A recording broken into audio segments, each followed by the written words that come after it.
kita baca lagi dia ada apa kawan seluan dan sebelah. Bila susah kita biar hati ben.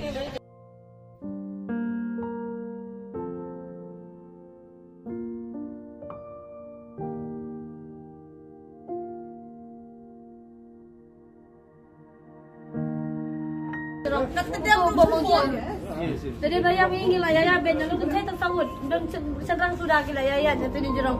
Ilem no dimangi hantu shaula bet bar hem ben ke tu shaula yang tu ini lep no kan kerla berlut ngalit bet mobile bet bag la dong sedang lai berlut ndip syura.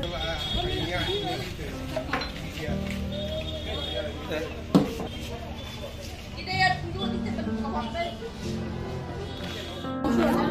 Ayo berapa itu?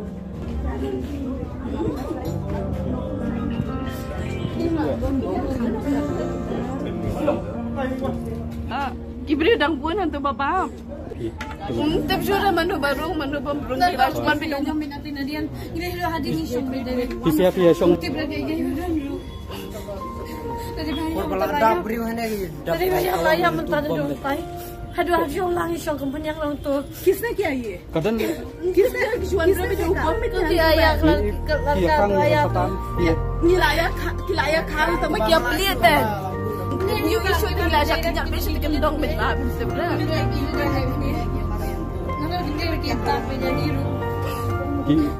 ki dat ini. Yang kimsi baju kada bisnis sedian. Mangi nak koi bisnis shaula baru. Sujat bisnis dia. Sadai bi shaula har kendang bi gading dong tu shaula yang dong tu lu. Ngeliat mungkin nggak berat lu baru kau kabel nggak berat ke mobile nggak berat lu naduk kadang asal berat lu. Ih gay berat lain. Jadi kaya layar mentan tu bi shaula. Kisah berat biang dia itu ibon. Gajah lah hulut. Hampir kamar hotel itu kibri juga kerap tahu. Yawan pun bilang bangken, bilang di apa kibri dengan yawan bamja, yawan senwan bikin tu baik tu nyeri jadi yawan long tri, kikin teh orang long belum long tu.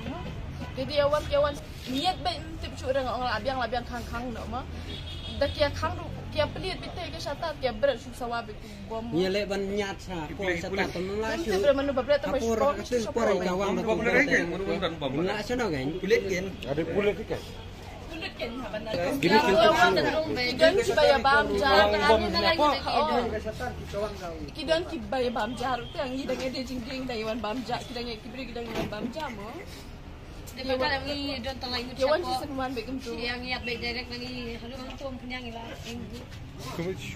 Curi bidem. Habab itu kita baca lagi dia ada apa yawan sesuatu dan sebelah. Bila susah kita biar hati ben.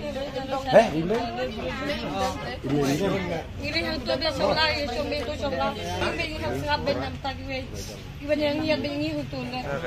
Ada sakut lagi berat lun, ada sadong leban jom.